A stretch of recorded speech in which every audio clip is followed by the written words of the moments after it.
morning, everyone, and thank you for joining us for today's session, where we'll be looking at how practitioners can protect their clients when dealing with new build properties.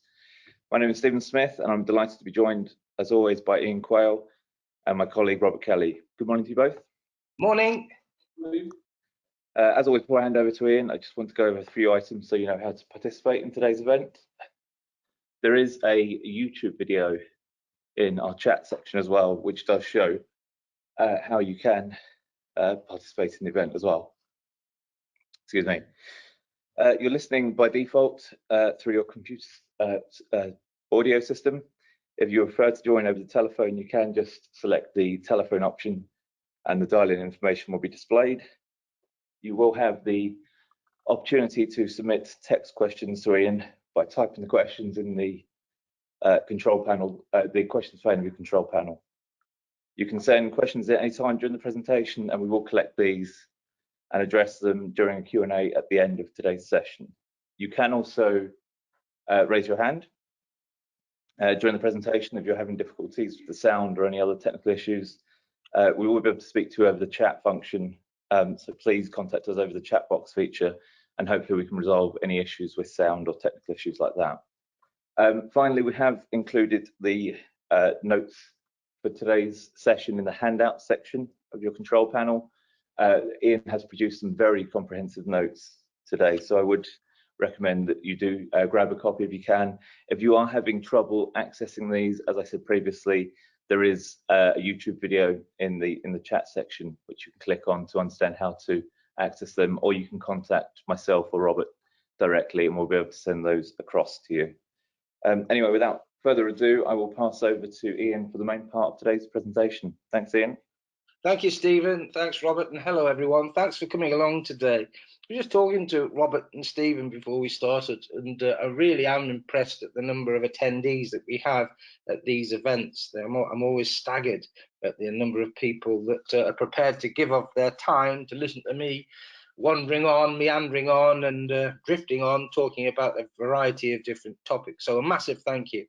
Again, I was just talking to Robert about business, and you know, my view, Robert, is that people are very busy at the moment, but it doesn't seem to be any sort of lull or any sort of drastic lull. And I was asking you, you know, how is business with regard to Stewart Title? How are things going? What are you noticing? Any trends? Any issues? And just how's business generally? Yeah, I think you're right, Ian. The pressure doesn't seem to have gone down at all for conveyancers. We're still seeing very busy people. When we talk to clients, they're busy.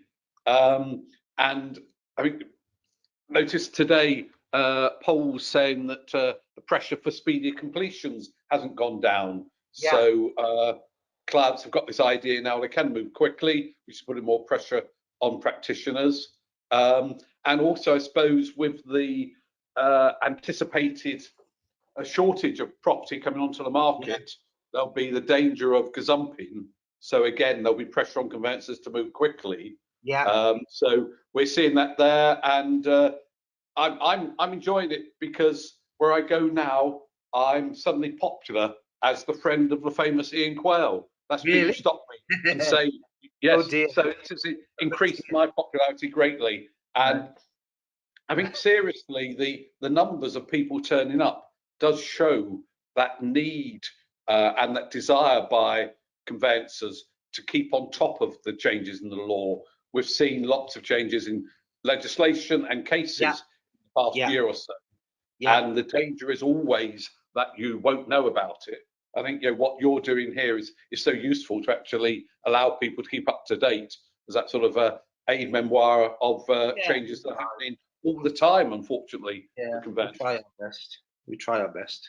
Well, thanks for that, Rod. I mean, again, for anyone listening today, you know, I've done a lot of work with Stewart Title over the years. I'm really impressed, A, with their products, B, with their honesty and frankness in that, you know, they'll tell you straight with regard to a product what it does and what it doesn't do, and their underwriters and their team, including Robert and Stephen, are there to help. So in addition to providing sponsorship for events such as this, allowing me to do my dronings from time to time, please have a look at their website. Please talk to Stewart Title about product. But enough of that. Let's get down to some nitty-gritty and let's do some training. What I'm going to do today is scamper through a lot of issues with regard to new builds, talk a little bit about new builds and leases, to have a little look, if we can, at some issues with regard to freehold transactions, to share with you some work I've just been doing recently on estate rent charges, to flag up some issues with regard to shared ownership, to scare you with regard to what I perceive as a CON29 optional problem that again has been put to me in a variety of different guises recently, and to share with you some developments. I've only got 50 minutes or so, so I haven't got long. There are extensive notes that accompany today's presentation. Do feel free to ask questions at the end of the presentation, or indeed to fire questions at me at my email address, or to contact Robert or Stephen, who can contact me and will endeavour to assist with regard to anything that I touch on, because it is a vast subject. We could spend a week talking about new build issues and how to protect your clients. What we're doing is just pointing out one or two issues and just highlighting what I think you can and can't do to assist your clients and indeed to protect yourselves. So the first thing really to talk about are leasehold purchases and to look at some problem areas. Problem area number one, do check what information has been provided to your buyer client on reservation. This applies to both freehold and leasehold transactions. There's now a wealth of data and information that should be provided by the sales staff, by the sales office, when your client is paying a reservation fee. There is an opportunity for cooling off. There's a raft of documentation that you need to see to cross-check against the contractual documentation that ultimately crosses your desk. The second thing with regard to leasehold transactions is, again, an important point that I labour fairly frequently, to provide clients with background information. Because of the fact we're now going to see new builds with only a peppercorn ground rent, is ground rent really an issue anymore? Well, the answer is no, it isn't a major issue, but nonetheless, the client needs to understand and appreciate the fact that if there is ground rent provision or service charge provision requiring payment, then your client is obliged to ensure that those payments are met. And particularly with regard to service charge, what I'm seeing and what I'm advocating and what I'm warning practitioners about is the fact that landlords and developers that can't now generate a ground rent return with regard to their leasehold properties that they are selling will look perhaps to recover revenue in a different way. And the only way that I can see that they can legitimately do so is some clever drafting with regard to service charge. More on that in a moment or two. So the provision of background information about the difference between freehold and leasehold ownership remains, notwithstanding the removal of the ground rent problem for new builds. Remember, the ground rent problem remains as a problem for existing leasehold properties.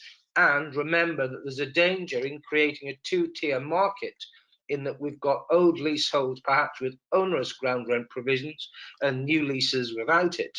How that might impact on the market going forward, who knows? It will have a small impact, just logically, but just be aware of it. And providing clients with background information about the difference between freehold and leasehold ownership, I think, is critical. The SRA have flagged it up as far back as 2017. The Law Society continued to sort of warn about it, and there are case after case after case, perhaps relating to ground rent, perhaps relating to covenants within leases, where clients are not aware of their duties and obligations within the lease, their duties, rights and obligations, and indeed the rights, duties and obligations of landlords with regard to the statutory protection that's afforded for both, courtesy of the rafts of legislation. Again, I'll just simply point you in the direction of the Leasehold Advisory Service or the Leasehold Knowledge Partnership for additional information that you can provide to your clients so that they understand rights of redress with regard to challenging service charge, how to collectively enfranchise, how to deal with difficult landlords that are being unreasonable. On leasehold purchases of new builds, watch out for loose ends. A number of times I've dealt with transactions advised in connection with negligence claims or explored files where there has been a management company that was intended to be created that hasn't been created, that there was the intention to create a concurrent lease in connection with common parts and structure that hasn't happened, that management companies have been created but directors and secretaries not appointed, or books and records not kept. Had an email, it's funny, I always get emails on a Sunday afternoon. I think what must happen is fee owners must come into the office on a Sunday to have a look at nightmare files, and they dropped me a note by email saying, crikey, there's a problem. This particular case, management regulations supposedly created courtesy of the lease, but no management regulations in fact in place, and an issue with regard to car parking that apparently was to be dealt with within the regulations that clearly hasn't. So watching out for loose ends is important. Standardization causes problems. If we've got a standard form of residential lease and the lease is defective or the lease is problematical, as we'll see in a moment or two, then the fact that the lease has already been agreed by a number of previous lawyers and acting on behalf of previous buyers can be a bar to the lease being amended. Do have a look, if you haven't looked at already, Section 37 of the Landlord and Tenant Act 1987 that does allow a lease to be varied or leases to be varied where the majority of leaseholders require the variation. You don't need the landlord's consent for the application. You're not as restricted as to the nature of the defect in the lease as you are under Section 35. The only problem with the Section 37 application is that the landlord is entitled to compensation if it sustains loss as a consequence of the lease being varied. So standardization causes problems, familiarization with leases causes problems, particularly on new builds. If you're getting a raft of clients in connection with a new development in the locality of your office or recommended to you from a site agent, etc., the fact that you're constantly dealing with the same standard documents can mean that things are missed, or things that are pertinent to a particular client and a particular client's objective can be missed. Again, I'm doing a lot of work at the moment at looking at reporting on title, looking at the conveyancing process, and looking at, from one end of the spectrum, how it can be assisted utilizing artificial intelligence, and then looking at the other end of the spectrum, how, if fee earners are being freed up to an extent via the use of artificial intelligence, what we can do in connection with client handholding, as I call it, personalizing the conveyancing process, adding added value to the conveyancing process as a consequence. The fact that we are dealing day in, day out with a particular form of lease or transfer on a large development in the locality can lead to problems, so do be careful. I mentioned in the notes the consumer protection with regard to commercial leases, residential leases, and I'm delighted to say that we've got all sorts of protections, starting with the Consumer Rights Act 2015, giving you details in the notes, then looking at the Consumer Code for Home Builders, 4th edition was September 2017, revised in 2019, and the idea of the code producing protection for our unfortunate buyer clients, stipulating, as I mentioned in the notes and provide you with some detail, the fact that key information must be provided to the client pre-purchase, written reservation agreement, what's being sold, price and when and how the reservation agreement can be terminated, how long the price remains valid, explanation of home warranty cover, description of management services, estimates of costs, nature and method of assessment of costs going forward. All of this is useful. Again, watch out, given the problems that we've got at the moment with costs with regard to building materials, availability of materials, builders are building into their documentation flexibility relating to cost, relating to quality of materials, detail of material being used. The code does provide some assistance in that regard. On exchange of contract, the contract that is provided by the developer must be clear and fair and clearly explain contractual termination rights. Client again required to be given realistic and reliable information about when construction of the property will be finished, date of legal completion, and date for handover. Interesting, I had an email again just recently from someone who was dealing with a buyer on a relatively small scale development. And the issue was that the flat or apartment was finished, but the builder was refusing the buyer access to have a look to see what the state and condition of workmanship was. And the question that was put to me was, can a buyer compel a developer to allow access again, as far as that is concerned, there isn't a sort of statutory duty or obligation to facilitate access.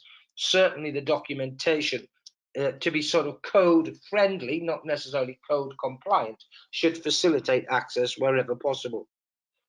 As far as during occupation is concerned, again, the code highlights that there has to be an accessible after sales service. And as far as that service is concerned, the guarantees and warranties that are applicable to our buyer client need to be spelt out. The builder has to have processes for complaint handling. And as far as those complaints are concerned, it is important to understand that the dispute resolution process that the builder has, again, is a requirement of the code. So there's a requirement for disclosure relating to that code of practice relating to ADR provision in the event of dispute. So to an extent, the code for home builders provides a degree of protection for our buyer client. Tip: make sure that our builder developer has adopted the code. Make sure that your fee earners are aware of it. The next thing to talk about is ground rent, and I stand by the point that I made earlier. We've got now a situation where new leases should have a peppercorn ground rent. I repeat, it's still a problem for old leases, and in particular with regard to an assignment of an old lease, do watch out for ground rent review. Again, not relevant to new builds, but something that really worries me is that a lot of people where there are ground rent review provisions are having old leases varied, and the variation allows the ground rent in the lease to be increased to retail price index or the rate of inflation. And I think that creates another problem, because we're just seeing at the moment, aren't we, with inflation and other indices sort of rocketing up due to circumstances entirely beyond everyone's control. Again, therefore, if we have a ground rent review provision in 2032, who knows what the position will be relating to inflation or a retail price index? Why not have a fixed increase relating to ground rent so that we can safely advise our client who's acquiring a leasehold property today what the ground rent review will be in 10 years' time? Again, I think so essential that we look forward and try and alleviate problems. One of the things that I always say to practitioners when we're looking at a residential lease is not just to see how it impacts on our client today, but look at it and determine how it will impact on future buyers, because when we come to sell, we're potentially creating a headache for ourselves and our clients at that point in time. So again, a red flag here for everyone. Do watch out for new service charge provisions in residential leases where we're unable to charge ground rent. What might a developer do to try and generate revenue? And the obvious thing is service charge provision. Service charge provision, remember, should be the recovery of cost, not the generation of profit. And therefore, if we see anything that enables a developer or builder to create profit, we've got to be careful and make sure that our client is aware of the fact that, in essence, this isn't service charge, and this is a sort of backdoor way for the developer to recover what would have been recovered by way of ground rent. How do I think developers and builders might sort of justify the recovery of additional cost? Well, the obvious thing is management charges. And again, on new builds and on new schemes, one of the things I always ask people to watch out for is where a management fee is a percentage of service charge cost. Because in those circumstances, is there not an incentive on the developer to increase or maximize service charge in order to increase and maximize the management charge, which is a percentage of that service charge cost? Whenever I talk about this, I'm always reminded of a matter that I dealt with years ago, where on a scheme, I think it was in Bristol, you had the landlord entitled to appoint a managing agent and to recover the managing agent's fees by way of service charge, but the landlord was also entitled to charge a management fee of 20% of all the management costs, including the managing agent's fees. So in other words, the landlord was getting a 20% override on all the costs that were being incurred. And when you looked at it, the only management that the landlord was actually doing was managing the managing agent, which clearly is unreasonable, putting it as politely as I possibly can. So do be careful new leases, service charge provision. Are we, in essence, recovering cost, or are we seizing an opportunity to generate profit? We are perfectly happy with regard to recovery of cost. We ought to be very concerned and challenging anything that could generate profit. On the issue of service charge, remember, I think it's the Landlord and Tenant Act 87, requires the service charge to be reasonable, reasonable cost, reasonable level of service, reasonable levels of supervision as far as the landlord is concerned. The next thing to talk about with regard to new leases is the risk of forfeiture.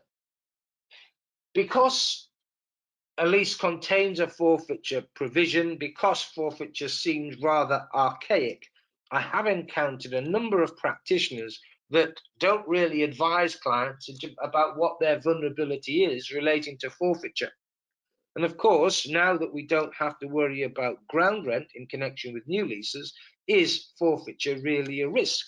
Well, the answer is definitely a risk, on the basis that forfeiture was designed as a means of ensuring tenants complied with covenants generally, not just that tenants made the payments due that were required by the lease. So I think it's always important to explain to clients what forfeiture is, to explain to clients that forfeiture isn't sort of assigned to the history books, and that there is a risk of forfeiture for non-compliance with covenants, to explain to the clients that from time to time landlords are able to secure a significant windfall in forfeiting a residential lease and then being able to create a new lease and sell elsewhere. So forfeiture remains a problem. It needs to be highlighted to the client, and the client needs to have it explained to him or her how forfeiture can occur.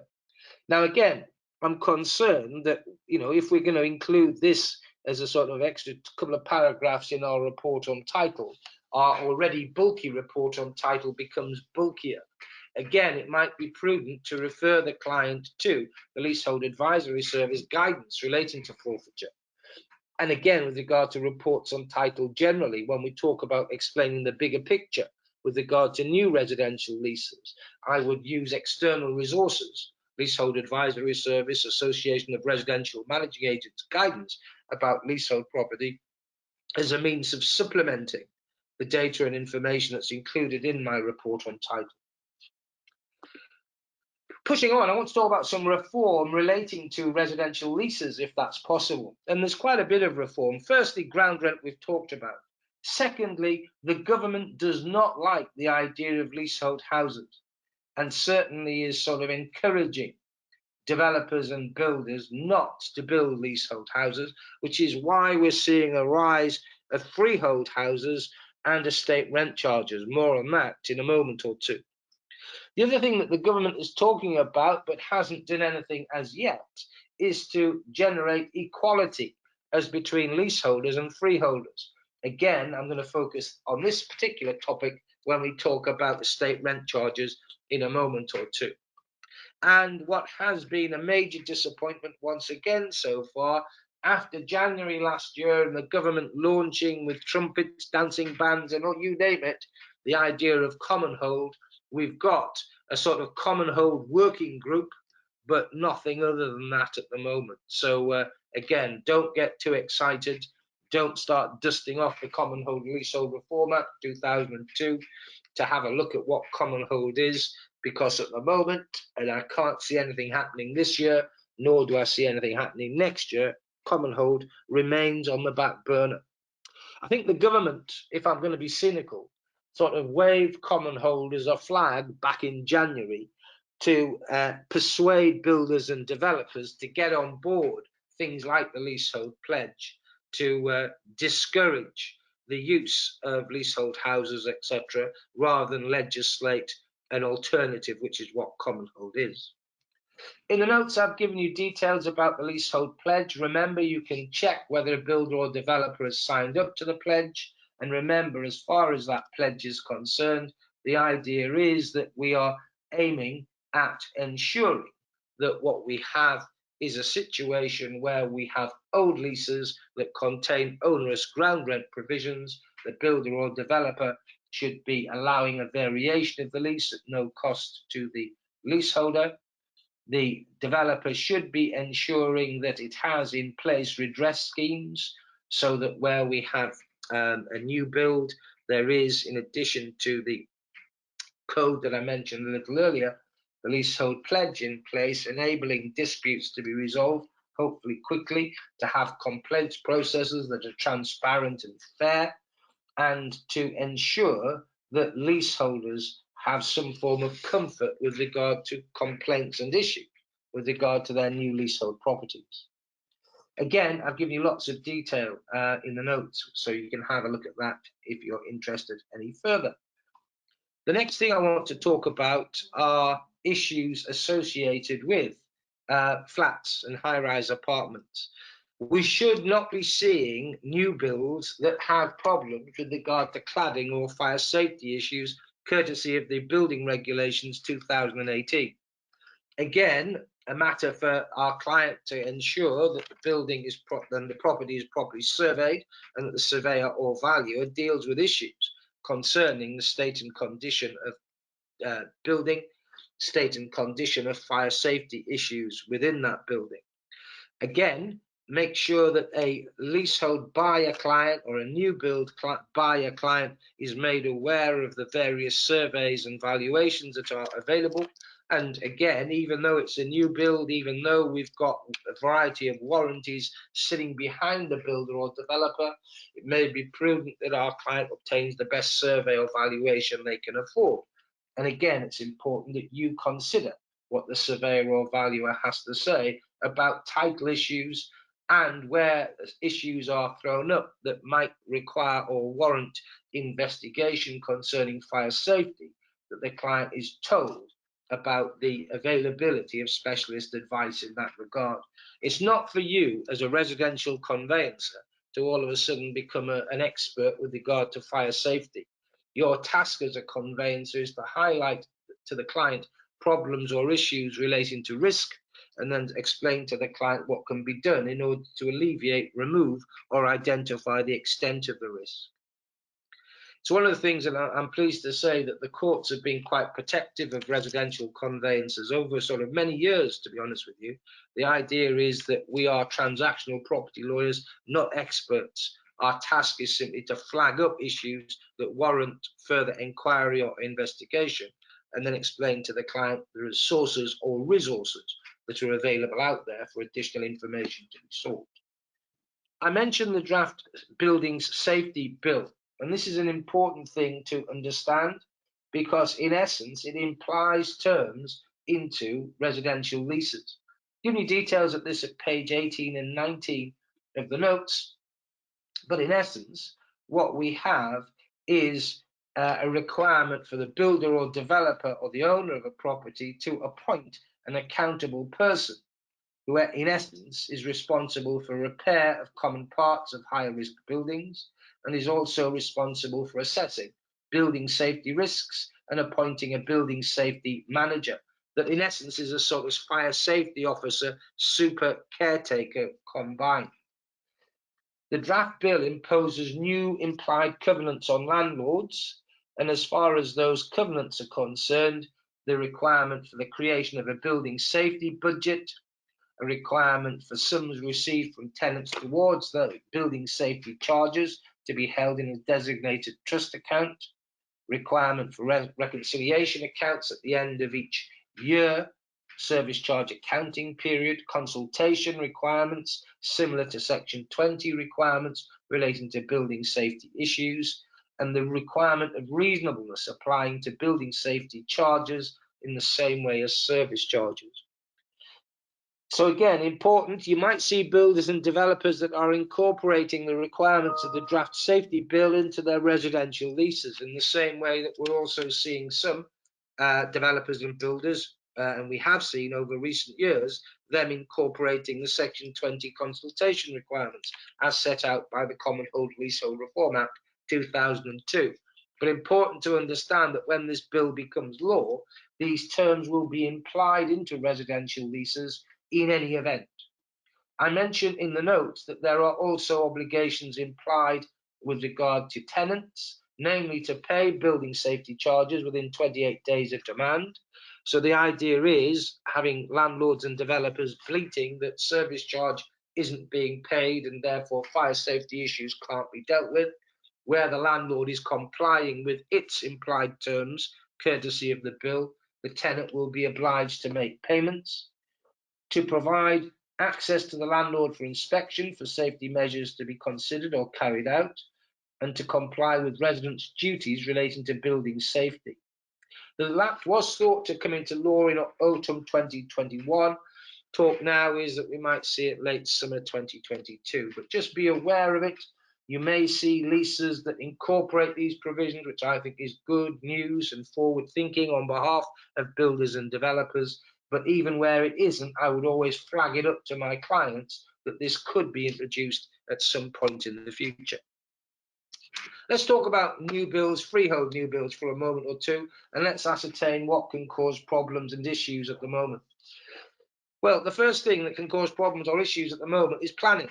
And the first thing to say with regard to planning is that what you're seeing and have seen over recent years is a relaxation of planning regimes, which means that to an extent, as far as giving advice relating to planning is concerned, it can be difficult, if not impossible. It is certainly essential to determine when acting on a new build transaction that there is the appropriate planning in place for the property that is being acquired. It is important to see that if there are planning conditions, that those planning conditions are being met. And it's also important to determine if there are planning obligations, just what those obligations are and who owes them, and whether or not those obligations are going to be met during the development phase of the new build scheme that your client's property is situated upon.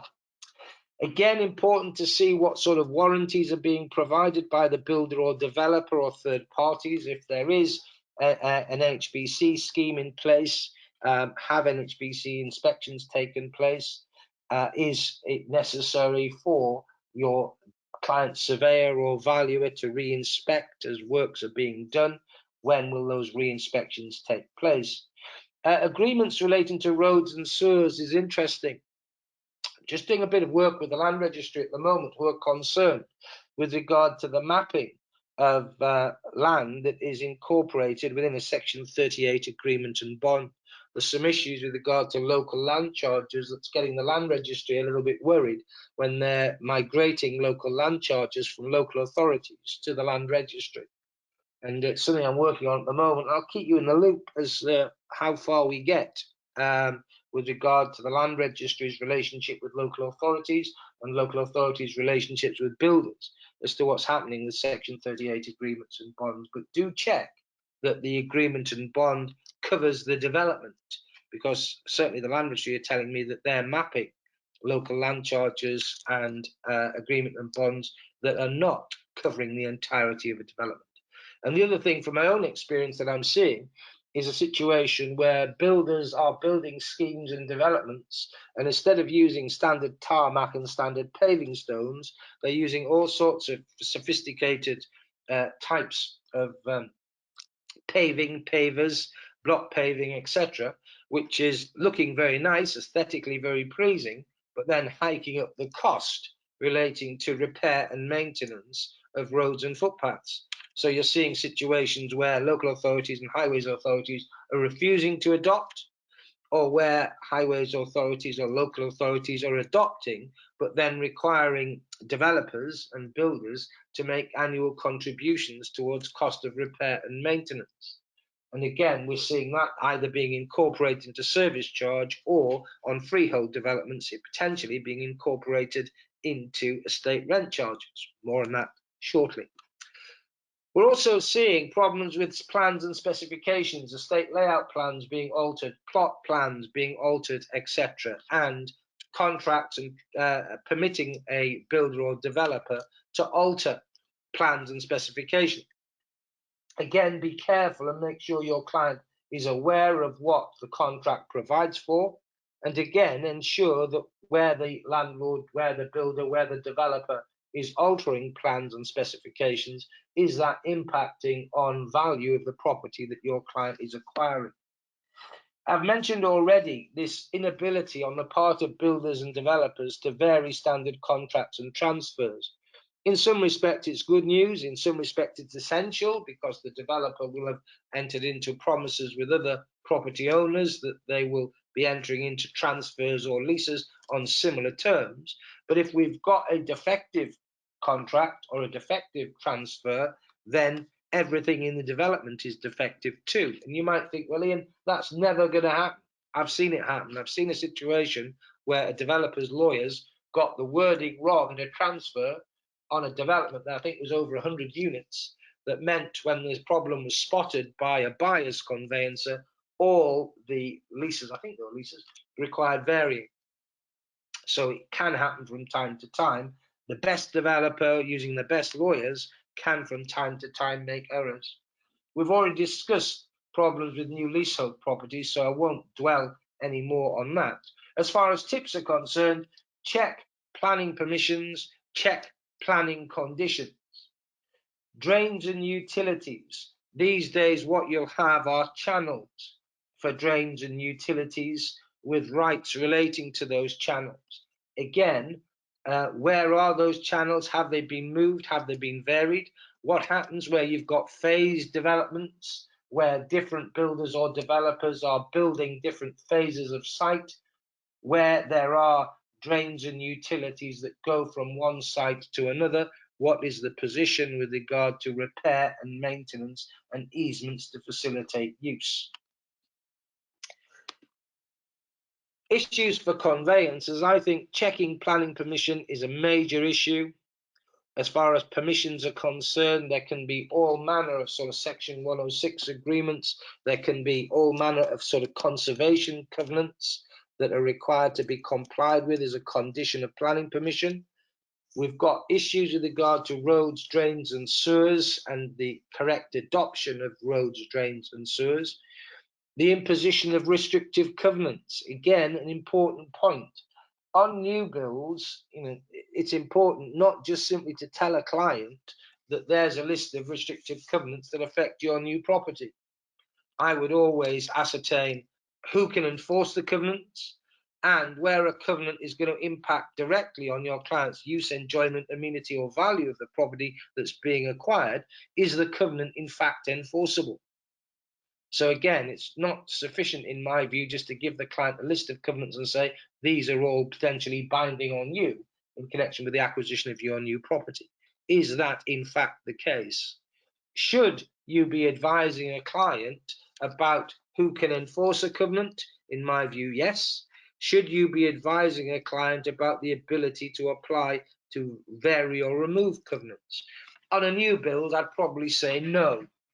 But on an acquisition of an older property and dependent on client objective, certainly being alive to Section 84 applications to remove or vary covenants is important. On new build, my tip is to make sure that when you're looking at a restrictive covenant, you can ascertain who can enforce it. And where a restrictive covenant is a burden as far as your buyer client is concerned, or an attribute on the basis that your client is delighted that neighbours can't carry out trade or business activity from the premises, it may be important to go a little further to determine if the covenant is in fact enforceable, and if so, by who. I've already mentioned to you the issue of NHBC cover or other warranties that are provided in connection with the property. Make sure that that cover is in place, and again, make sure the client understands the limitations relating to that cover, so that the client doesn't think that NHBC, for example, is blanket protection with regard to defects or blanket protection with regard to a deposit that's paid. It may not be. On the issue of deposits, interesting, yesterday someone sent me an email. New build, surprise, surprise, deposit being paid to the seller as agent. And the question that was put to me, well, what is your stance? And my stance is, well, it's not uncommon for a builder or developer to require a deposit to be paid as agent. A buyer client needs to be made aware of the fact that that means that that deposit could be used for other purposes, most notably to assist with regard to construction works that are done relating to the property, and to explain to the client the risk, albeit a small risk, of issues with regard to recovery of deposits in the event of something going wrong with regard to the transaction. I also had an email about 3 weeks ago from someone where a builder was asking for a deposit of 20% of purchase price. And again, the question was put to me, well, what's your view with regard to that? And what I said was, well, that potentially is a penalty and is potentially unenforceable. So I would question or challenge it. However, and as was the case when I got a response back, the developer was saying, no, it was 20% deposit, take it or leave it. In those circumstances, I'd be warning my client about their vulnerability relating to the fact that if anything went wrong, 20% of the purchase price had been paid over, but also highlighting to the client that there was the potential to challenge it and to litigate it if there was a problem going forward. Again, whenever you're saying to a client, this can apply to restrictive covenants, it can apply to disputes with builders or developers, applies across the board with regard to litigation relating to conveyancing. It's all well and good me sort of pontificating about the availability of redress via the courts. The reality when your client is faced talking to with one of your property litigation colleagues or a barrister and being told about the need to pay £20,000 up front with regard to costs and about the potential cost vulnerability in circumstances where your client loses might mean that the sort of theory of bringing proceedings and the practicality of actually bringing proceedings are two different things. Procedural issues, I've mentioned already, reservation fees and the reservation agreement and documentation ancillary to that agreement. You need to see it. You need to be aware of the consumer code for home builders, and you need to be aware of the new homes quality code for home builders. Again, detailed in the notes, so that your client is aware of the raft of protection that's sitting there for clients. The consumer code for home builders, I've given you lots of details in the notes at page, if I can find the relevant page, bear with me. Just trying to have a look at my notes. Yeah, page 21. And the new homes quality code for home builders, I also refer to at 21 and 22 going forward. The idea of this code is to prevent clients from sort of high pressure selling, to ensure that builders providing information up front, to ensure that reservation agreements are fair, to ensure that a home must be complete before legal completion takes place, allowing consumers to have a professional carrying out a pre-completion inspection of their home, a requirement to treat customers fairly throughout the home buying process and afterwards, to ensure that works are completed to a good quality standard and in accordance with specification, and that a home can only be legally completed when the construction works have been completed. So again, have a look at that and just arm yourself with it so that you can assist your new build buyer client where there's a problem or an issue. I mentioned that it applies, the new homes quality code for home builders applies to developers that are registered with the new homes quality board, and you can go online to see if a builder is compliant with that code.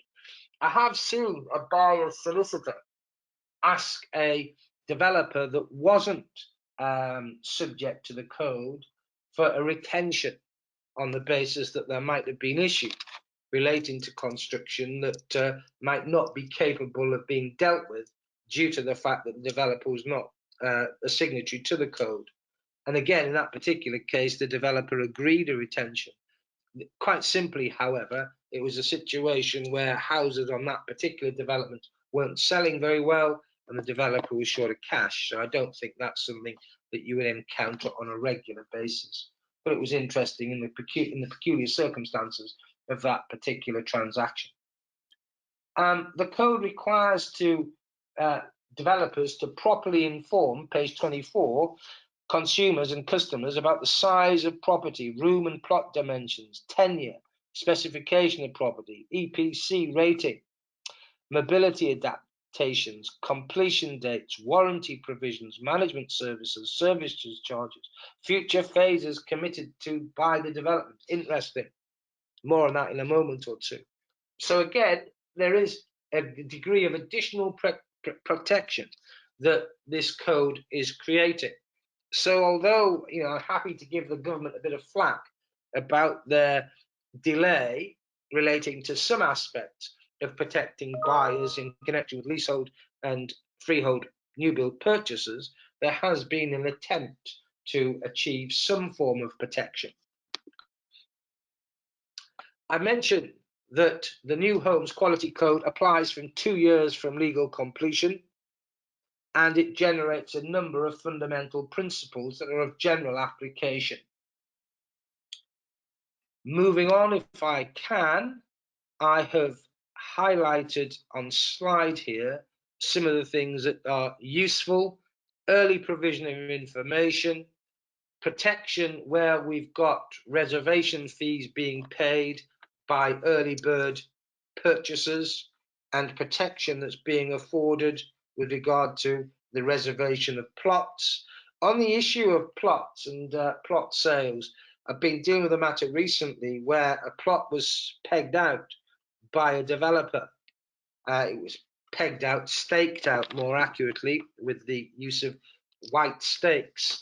A problem has arisen after completion of the purchase, and the problem arises to the size of the plot. And the size of the plot and the argument, in essence, boils down to which side of a white stake is in fact the actual boundary of the plot. Is it the left hand or the right hand side of the stake as you look at it? Because the stake is 4 centimeters in width, and therefore if you say the stake is the boundary, is it the center line, is it the left hand side, or is it the right hand side?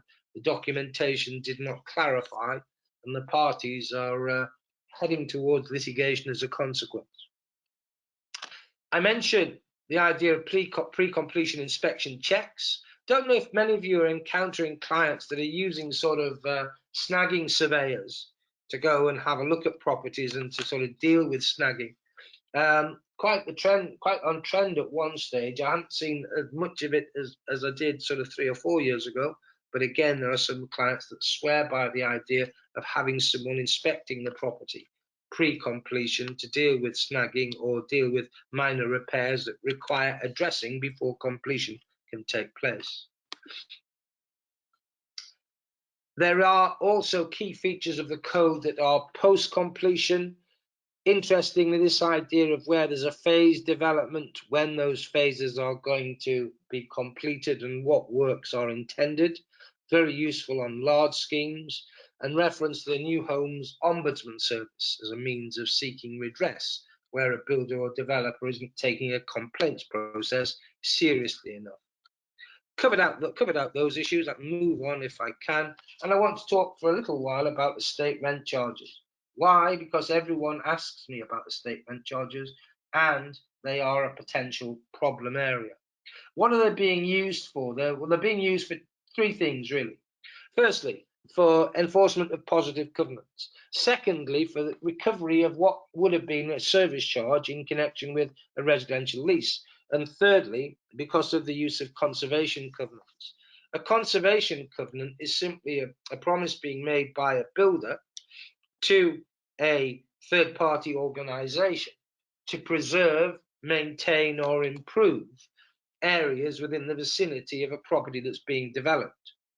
So near where I live, there's a development where there's some ancient woodland, and the developer's got planning to build 400 houses, but has had to enter into a conservation covenant with the owner of some ancient woodland in the vicinity to preserve it, to maintain it, and to maintain its upkeep.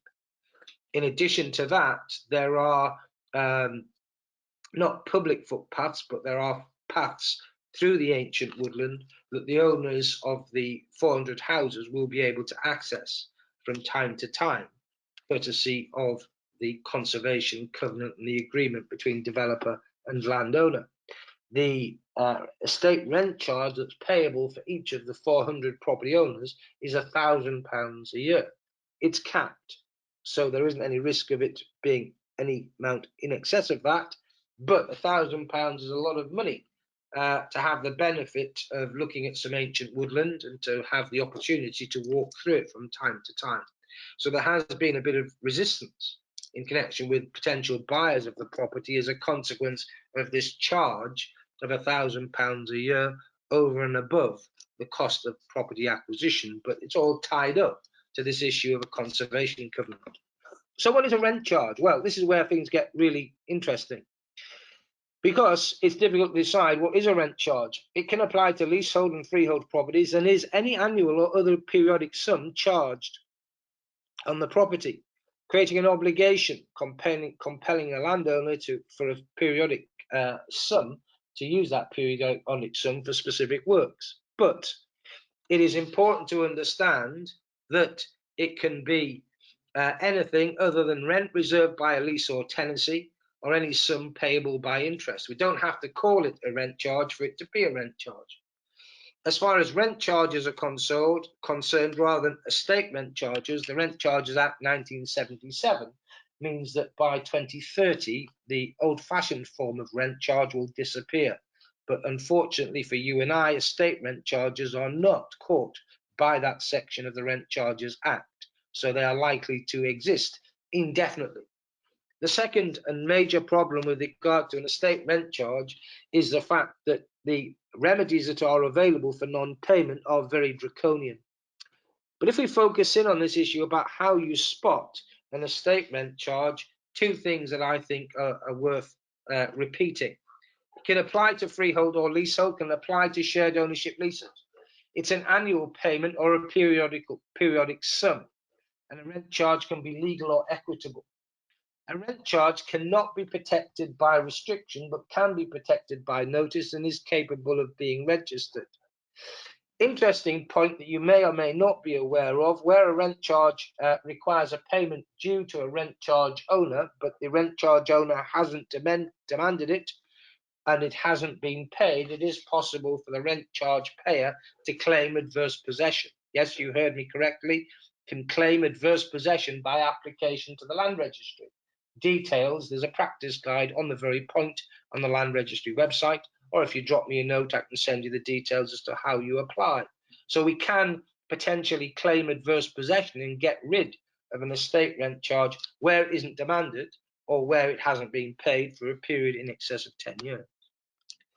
What do you do with regard to rent charges? Well, the first thing I would say is whether something's called a rent charge or not, I would always warn a client and proceed on the basis that it has the potential to be a rent charge.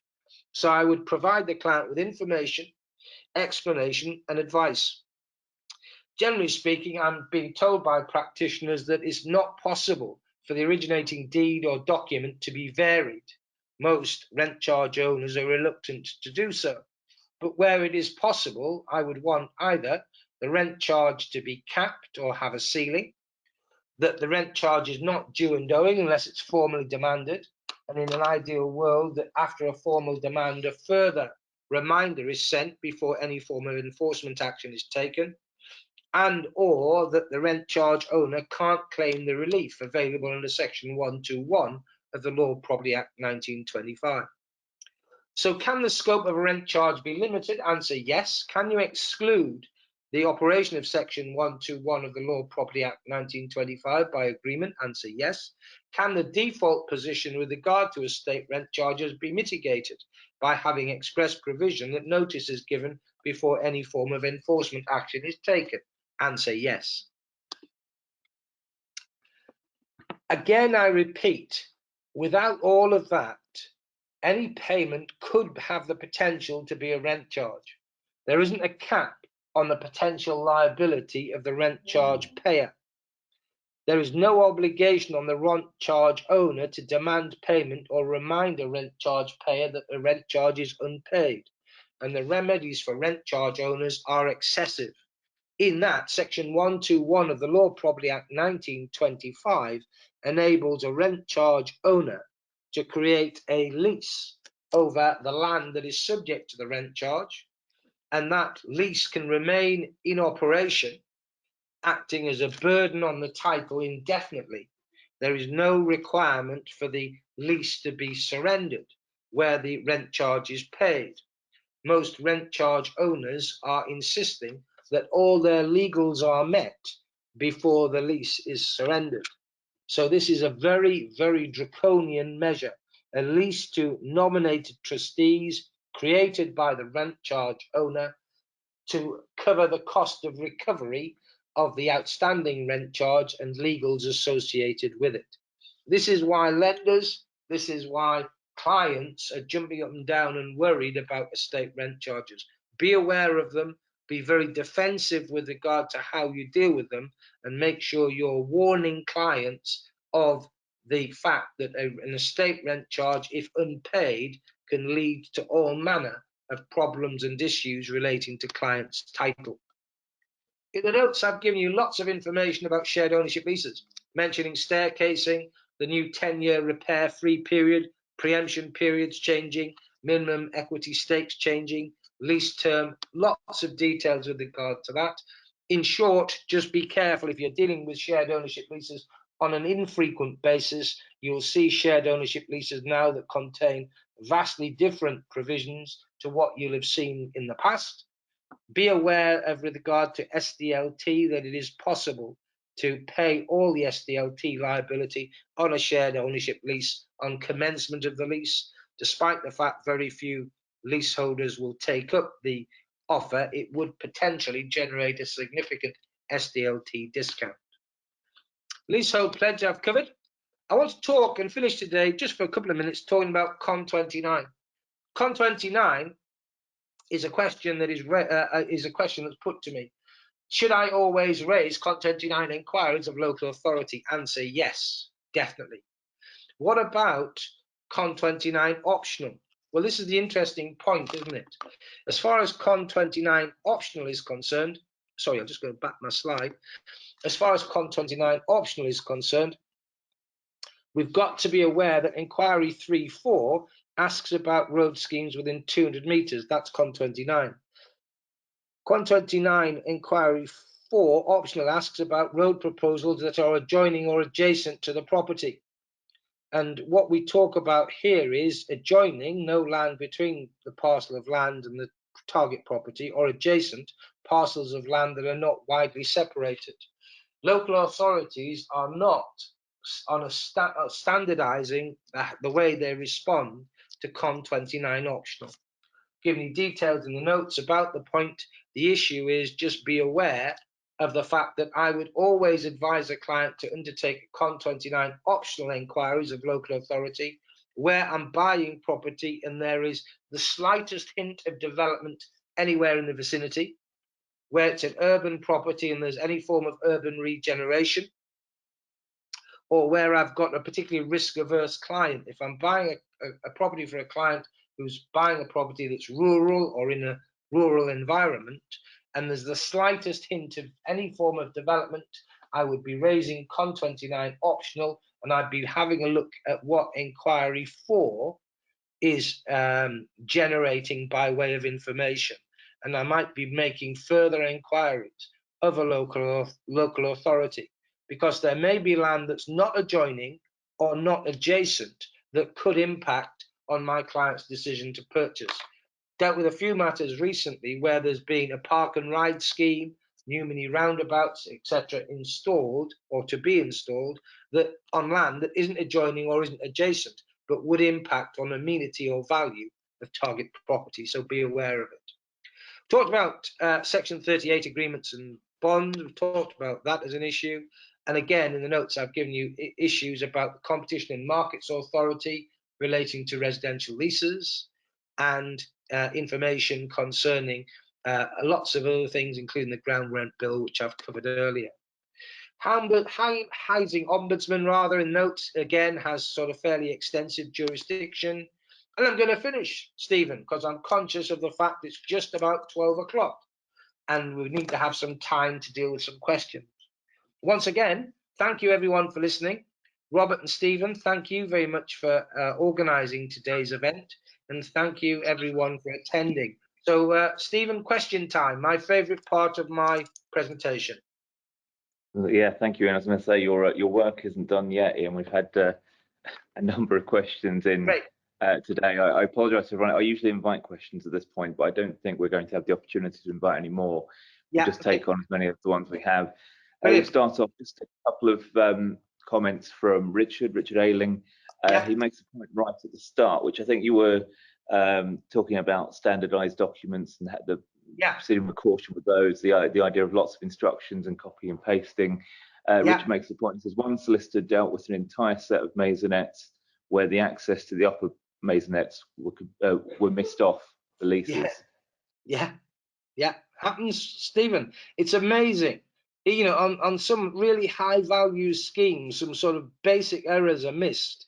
And sometimes, you know, it's so glaringly obvious that the buyer's solicitor misses it as well, you know, on the basis that, you know, you know, surely it's somewhere else in the document, and therefore I'm not going to challenge or ask about it on the basis that I'll look foolish.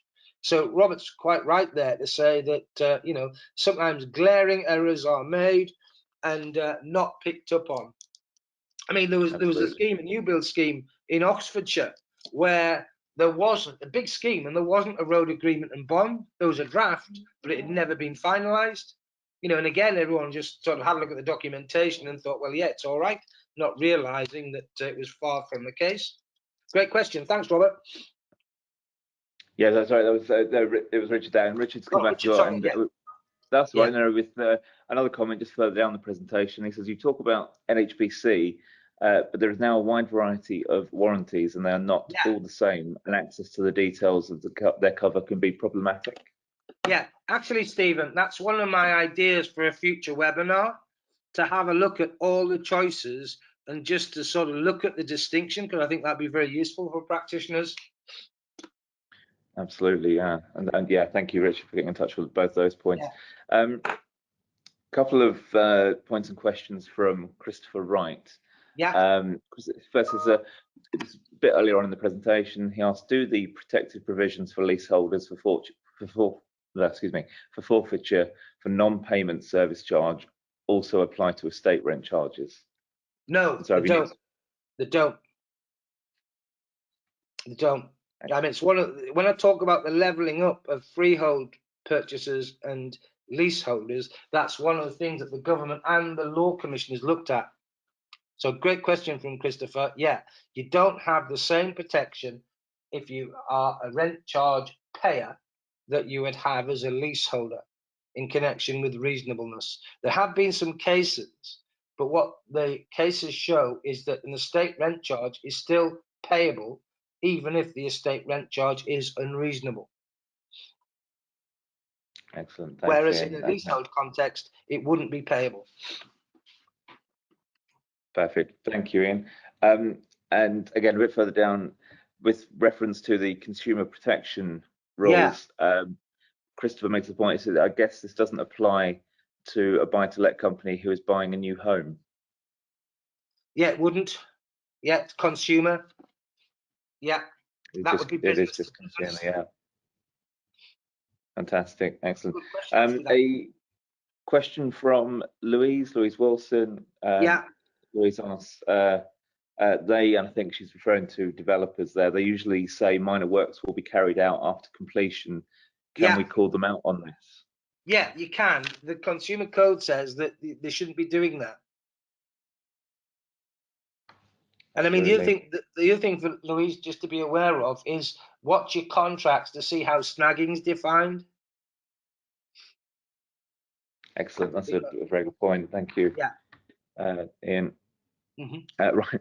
Some slightly sort of meatier questions, longer ones. Bear with me on these. Ian, John asks, or puts forward the point, a flat lease I looked at recently had been extended. Usually an extended lease would have a peppercorn rental, but the extension lease in this case renewed all the covenants in the existing lease, including the non-reviewable ground rent of £40 per annum. The lease had been granted for 189 years from the date of the extension, rather than extending the original term by 90 years. Brackets, it appeared that the same solicitor had acted for both the landlord and tenant. Is any of this unusual or a cause for concern? Sadly, it's not unusual, but would be a cause for concern. Yeah, definitely. So you say it's not unusual. Is that something you've come across yourself then, or a similar issue? Of course. Yes. You know, on lease extensions, you see all sorts of weird and wonderful provision. And I mean, what I always say to practitioners is look at the Act, look at the guidance from the Leasehold Advisory Service. If you do that, that's going to keep you on the straight and narrow.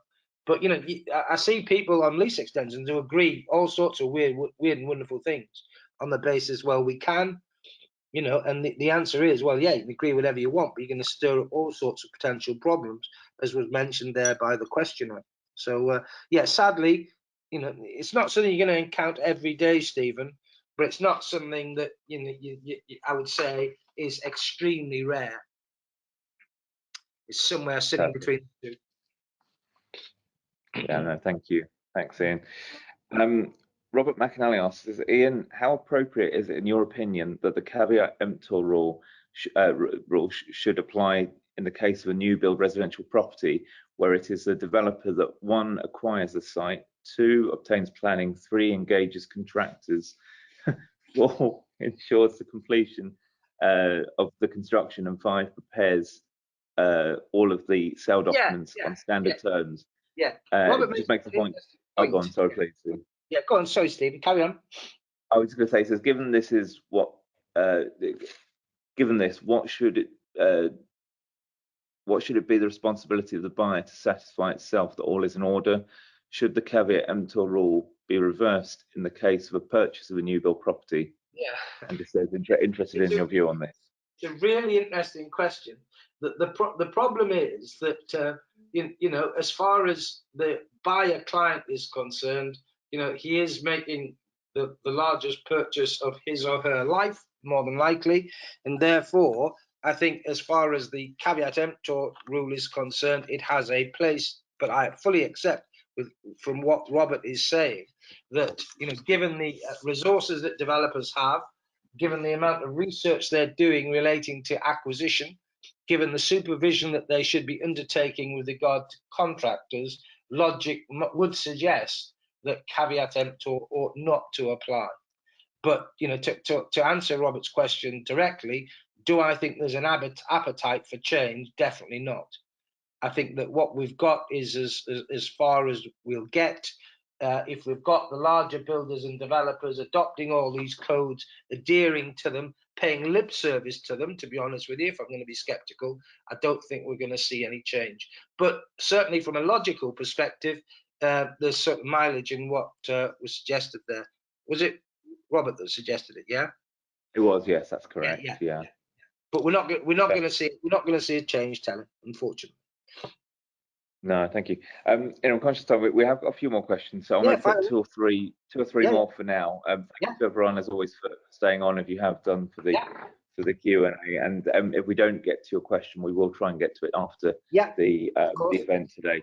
Just a couple on rent charges. So Richard asks, is a statement in the TP1 that the remedies in section 121 do not apply effective? Yeah, it is. I had a look at this because to start with, I was worried that the original contracting parties can exclude section 121. And I was saying to myself, well, hang on a minute, they can, but what happens if I buy an estate rent charge? Can my predecessor in title preclude me from seeking a remedy? And I thought, well, that doesn't make sense. But actually, if you look at section 121, I think it's section 1215, you can exclude its application. Excellent, thank you, and thanks, Richard, for that question. Louise asks, I currently have a client purchasing a property which is freehold (brackets ground floor, garage, entrance hall and garden, and leasehold upstairs flat). Yeah. Can they charge 2 estate rent charges (brackets it is part of a flying freehold)? Yeah, they can. They can. As long as it, what I would say is, as long as you don't have to call it an estate rent charge for it to be a rent charge, and it would have to be protected on both titles, either by registration or by noting. It can't be protected by restriction. So you could have an estate rent charge that applies to the leasehold element and an estate rent charge that applied to the freehold element. Good question. Thanks. Bit of a nightmare file by the sound of things, Stephen. Yes, does indeed sound like yes. Megan just makes a point. She says, please could you reiterate that a rent charge must be charged on the land, saying any payment can be a rent charge means many firms are insisting it might be one and demanding changes to Section 121 Megan's towers. right. Yeah, Megan's right. Sorry, forgive me. It has to relate to the land. So the moment it's personal or anything of that nature, it can't be an estate rent charge. It is an interest in land. It must relate to the land. Great point, Megan, and sorry if I confused you. Yeah, thank you. Thanks for that. I think I'll just do one more question for now, Ian. I think Robert might want to come on estate rent charges as well, just to make a point there. Yeah, but good. Mark Cairns asked, I've come across a scenario where Wimpy have had a professional management company join in the new build transfer to covenant to maintain the common parts, but Wimpy have not and will not transfer the common parts to the management company. That being the case, it would appear that subsequent buyers cannot enforce those covenants against the management company. How big an issue is this and how common is it? It's not uncommon. Just remind me, Stephen, so yeah. Mark was saying it's a leasehold new build scheme. Yes, but it doesn't reference leasehold specifically, but I imagine it would be, yes. Yeah, okay. Yeah, it's not uncommon.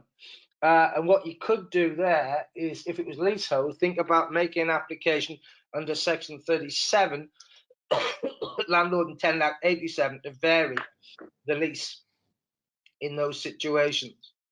So to try to, and the other thing is, if you've got a situation where rights are not being transferred to a management company, you need to check your documentation, because what should happen is that the obligation should remain with the original builder or developer. But actually, Mark has just come back, sorry, and just clarified that it's not, in fact, a leasehold, sorry. Right, so it's freehold, right. So yes, we've got covenants. Yeah, covenants, so the issue there is about the enforceability of the covenant, isn't it? Tell you what, if you ask, I think so, yes. Yeah, if you can drop me a note with that, I'll have a look at it. I'm just thinking about whether or not it would be possible to apply to vary or remove the covenants if they're unenforceable. But I need to have a think about it, Stephen, to be honest. So could you ask whoever it is to drop either you a note or me a note, and we'll have a look. Absolutely, yeah, that was Mark. Yeah, we certainly will get back to Mark on that. Thank you for offering that in. Yeah, there's still quite a few questions. As I say, I'm conscious of the time, so I think we'll leave it there. I know Robert wanted to come in just to talk briefly. I think about estate rent charges. Make a point there. Yeah, just to say, Ian. I mean, as you say, if you can remedy the estate rent charge situation, it's best. But where you can't do that, we do provide an indemnity policy there to protect lenders, which is acceptable to a number of lenders.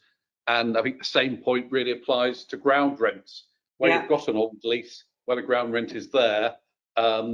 We can provide a policy there to protect lenders again. So they are available as remedies you can propose to a lender, get the transaction moving. And the other point that I fear it might get us onto a whole new angle.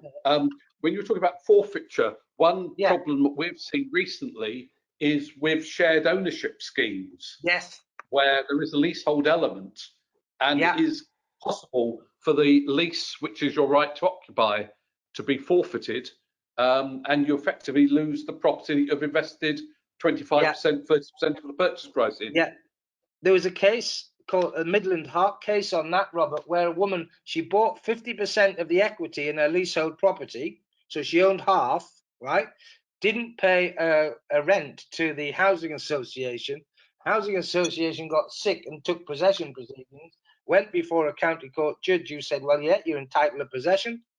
So they repossessed, and she lost her 50% equitable stake in the property. Wasn't appealed, but it was, I think it's called Richardson against Midland Heart. I'll dig it out for you. But it's wrong to think that these things don't happen. They do. Great point, Robert. Yeah, and you've got product in connection with estate rent charges. And when you say they're protective of lender, I always think they're indirectly protective of your firm as well. Would you agree? Well, exactly. Yes. I mean, it protects the law firm as well, and also, more importantly, means that you can proceed and your client can move into the property they want with the protection there as well. Yeah, brilliant. Fantastic. Thanks, Robert, and thanks, Ian. I think if you're okay, and we will wrap it up there for today. Yeah. I really do. We always say it, but I just want to say thank you to everyone for attending, for staying on. There's Brilliant. so many still online. It's incredible. And also apologies to the people who haven't got around to answering the questions. We will make sure that we come back to you after the webinar. But we have, I think, 6 or 7 unanswered questions. We usually don't get 6 or 7 for the whole session. I'm quite happy to answer those questions. And the other thing I think is useful, if people have ideas for webinars going forward or have questions, perhaps on other issues, I'm worried about the floodgates, but I'm quite happy to have a look at sort of other questions on the basis that we can build some training if there's sort of common themes coming from those questions. Absolutely, yeah, and that's a great idea actually, and thank you. So that just leaves me to say thank you to Ian and to everyone for attending the session today. If you do have any other questions, please do contact myself or Ian. If you, once you leave today's webinar, you will receive an automated response from GoToWebinar. This response does come direct to me, so I can send any questions or feedback on to Ian or Robert, or of course try and answer it myself. You will also receive a separate email from my colleague Robert in the next couple of days, which will contain the slides and notes and link to the recording for today's session. So that just leaves me to say, on behalf of Stewart, Title and Quayle, thank you to everyone for joining today, and have a great rest of your day. Thanks and goodbye.